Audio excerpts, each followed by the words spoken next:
Hi everyone, especially mom. So good morning and welcome to my day 1 of my 3-day room renovation. So I'm going to show you what my room looks like before of my makeover. So let's go!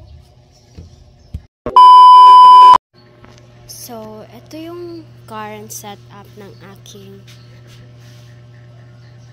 kwarto. So ang gagawin ko dyan is, of course, ayusin ko lang yung kama kasi kakapalit ko lang din ng bedsheet niyan. So, yun lang gagawin ko. And then, this one is aalisin ko yung mga kalat para naman maaliwalas tignan. And, of course, my mini closet is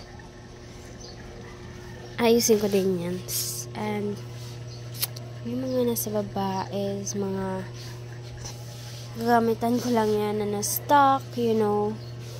Kasi, so, ito lang yung kwarto ko. Maliit lang po yan. So,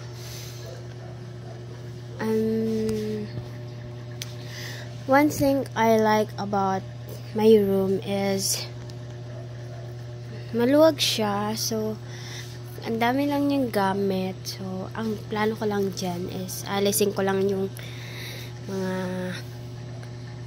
kalats and ayusin ko yung kama ko. So, wala naman ako masyadong changes na ililipat ko yung kama kasi masikip lang po talaga yung kwarto ko and yun lang.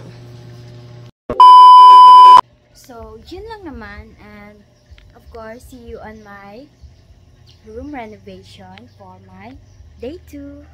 Thank you! Bye!